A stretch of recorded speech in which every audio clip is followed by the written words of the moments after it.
So very frequently, when we're dealing with 2D motion, we're going to end up talking about projectile motion. And projectile motion is another example of our term for free fall, where gravity is the only force that's acting.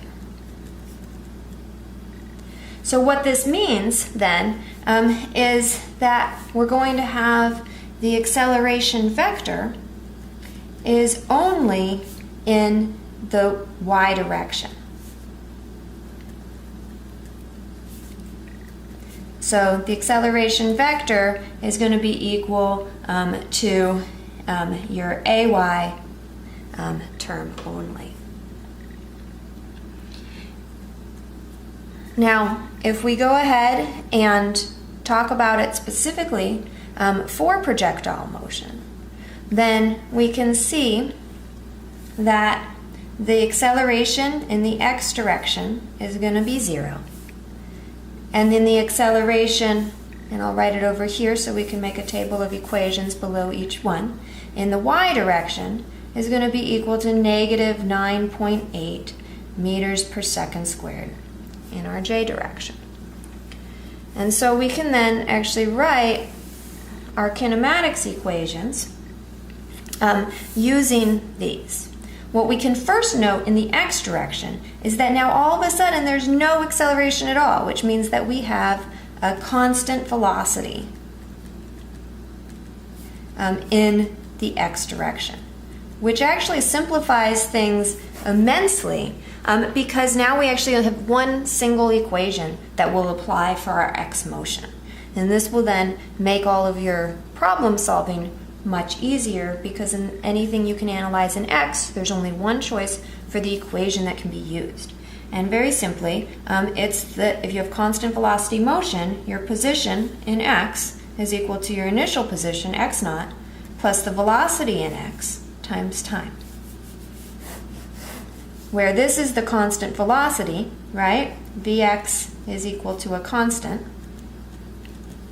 And again, this is the only equation in the x direction. So the x motion is not accelerating. The velocity is a constant. So position as a function of time would then be linear. Now over here in the y direction, again remembering that these are independent of each other, we can write the equations based on the acceleration in that direction only. Then we can basically write down our kinematics equations for one-dimensional motion in the y direction. So I'm just going to write my kinematics equations, but now in terms of the y direction. So y is equal to y naught plus vy naught t plus 1/2 ay t squared. I also have that the velocity in the y direction at some time t is equal to the initial velocity v naught y plus ay t. And then I have that my position is equal to y naught plus 1/2 vy naught plus vy times t, and vy squared is equal to vy naught squared plus 2 ay times my displacement y minus y naught. And so now we have these four equations, which we're fairly comfortable with having used them in one dimension. And the difference now is that we've added in something that's moving also at constant velocity in the x direction. Now note for these two equations here that the time is the same time for both. So that is something then that sometimes if you need, say for example, something in the x direction, if you need v sub x and you know, say, your displacement, well, you would need to get the time because you would have two unknowns in one equation, and that's a problem. So what you do is you go to the y direction and then you try to get time, and so the time can then interchange between the two. All right, so given that we have then these sets of equations, and when we talk about the motion being independent, what we have in the x direction, we have the constant velocity motion. Let me draw a line here. Constant velocity motion. So let's to me just sort of depict this like that. And then in the y direction, we have, one-dimensional free fall. So I'm going to just draw that, say as you go up, and then something comes back down. And so if you now imagine that you're taking the superposition of these two, so that you're just adding them together. So imagine that you're throwing a ball up and down, right? So you throw a ball up and then it comes back down. But now imagine that you're doing it in a car that's moving at a constant speed. So if you imagine throwing your ball up and down and then moving in a car at a constant speed and somebody on the ground watching that ball, what they would see is basically the superposition of those two motions, which then ends up being parabolic.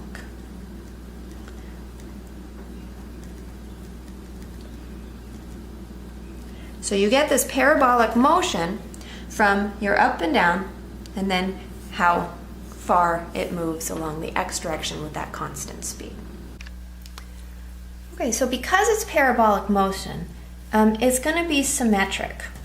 So that if you have level ground and you have this parabolic motion, then that tells you that the time to the top equals the time to the bottom. So the time on the way up is going to be equal to the time on the way down. Further, the speed here is going to be equal to the final speed right before it strikes the ground. So those are some useful tools that you can use during problem solving.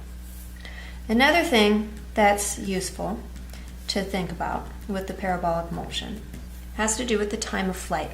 And the time of flight depends on how high it goes.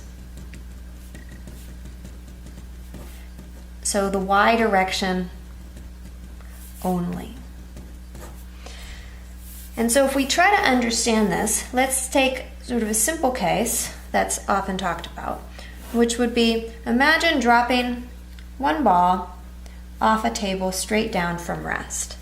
And then imagine shooting another ball at the same time in a horizontal motion and then having it fall to the ground. So if the one that is shot horizontally,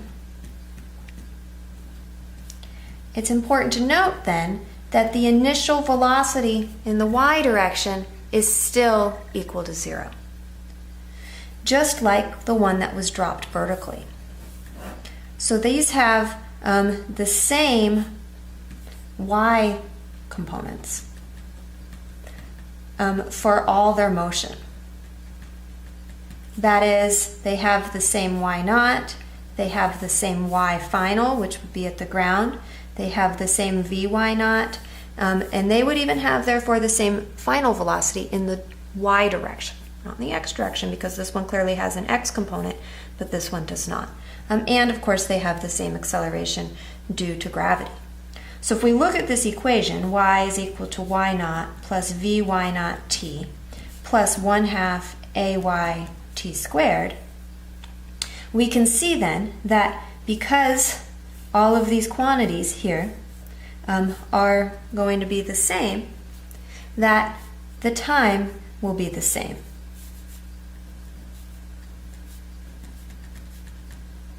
Which means that these balls would strike the ground at the same time if this occurred and they were launched together. And this is something that we'll do in class.